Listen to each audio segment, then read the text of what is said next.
নৈতিক নিয়মে যান, আপনারা একটা প্রসেসে যান। ডক্টর ইউনূস অবৈধ কেউ যে একটা গভর্নিং বডি হয়ে একটা পরীক্ষা হয়ে তারপর আসতে হবে, তারা তো সেই নিয়মে আসেনি।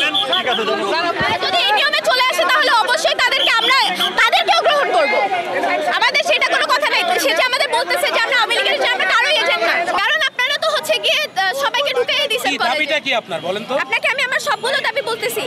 আমাদের এই যে সহকারী অধ্যক্ষ স্যার, সহকারী অধ্যক্ষ স্যার, তাকে কিন্তু কোনো প্রকার এখনো উনি কলেজ থেকে বহিষ্কার হননি, উনি পদত্যাগ করেননি। তাই তাহলে কেন হচ্ছে কি ওনাকে স্টুডেন্টরা যেদিন দাবি নিয়ে আসছিল, যে লিস্ট করে আমাদেরকে দাবিগুলো দিয়ে সাইন নিয়েছে টিচারদের, সেখানে কি লেখা ছিল?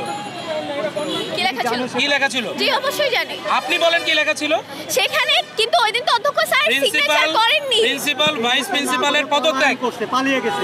প্রিন্সিপাল ভাইস প্রিন্সিপালের পদত্যাগ, অনেক শিক্ষা প্রতিষ্ঠান থেকে পালিয়ে গেছে। কিন্তু ওই দিন বলা হয়েছিল যে স্যারের ফল্ট আছে, তাহলে স্যারের ফল্টগুলো দেখানো হোক। পদত্যাগ উনি না করে পালিয়ে 32 কোটি টাকা, কলেজের 32 কোটি টাকা লাল ফ্ল্যাগওয়ালা ব্যাংকে রাখা হয়েছে। সেখানে তার স্পষ্ট সিগনেচার আছে। কলেজে 20 জন পিয়ন নিয়োগ করা হয়েছে। নৈতিক নিয়মে যান, আপনারা একটা প্রসেসে যান। হবে ওনার এগেইনস্টে মামলা হবে, অলরেডি প্রক্রিয়াধীন। ওনার এগেইনস্টে ওয়ারেন্ট ইস্যু হবে, ঠিক আছে?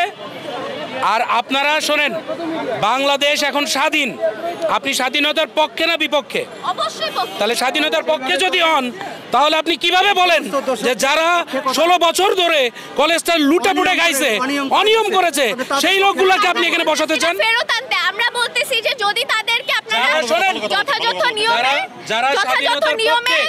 যারা স্বাধীনতার পক্ষে এরা মুক্তিযোদ্ধা, আর যারা স্বাধীনতার বিপক্ষে এরা কি?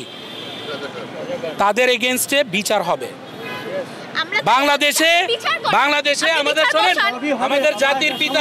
আমাদের জাতির পিতা সবচেয়ে বড় ভুল করছিল যে রাজাকারদের বিচার করে নাই, তাই তো?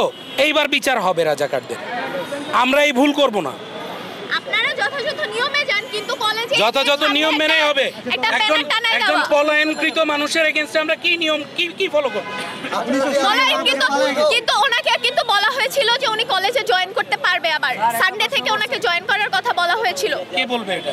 এটা আমাদের কলেজ থেকে বলা হয়েছে। ছাত্ররা আপনাদের বৈধতা কতটুকু? সরি, আপনারা কি বৈধ এরকম প্রশ্ন করছেন? আমাদের বৈধতা মানে? আপনাদের বৈধতা কতটুকু? আমাদের কিসের বৈধতা? আমি আজকে 19 বছর ধরে এই জায়গায় শিক্ষক, আপনি আমার কিসের বৈধতা যাচাই করবেন? এটা ছাত্ররা এবং শিক্ষকরা, ছাত্র সমন্বয়করা এবং শিক্ষকরা একসঙ্গে এসে আমাদেরকে প্রপোজ করেছে। আমাদের টিচাররা সেই দাবি মেনে নিয়েছে, নিয়ে এনাদেরকে বসাইছে। এখন যদি আপনি বলেন যে এদের বৈধতা, তাহলে তো বাংলাদেশ অবৈধ। ডক্টর ইউনূস অবৈধ। আপনি যদি এই কথা বলেন, তাহলে আমাদের বিচারপতি অবৈধ। ছাত্র সমন্বয়করাই সব করে গেছে, এখানেও থাকবে। বাংলাদেশে যেটা হয়েছে ছাত্র সমন্বয়কদের মাধ্যমে, ছাত্র সমন্বয়করা যেটা করেছে এখানে, সেটা আমরা মেনে নিয়েছি। আমরা দেশটা সংস্কার করতে চাই, দেশটা সামনে আগাইতে চাই। কলেজের সমন্বয়ক বলে না, আমাদের এখানে যে আন্দোলন হয়েছে, সেই আন্দোলনে যারা ছিল তাদের একটা লিস্ট করেছি আমরা, এভিডেন্স সহ, যে এখানে আন্দোলন যারা করেছে, বুক পেতে দিচ্ছে এরা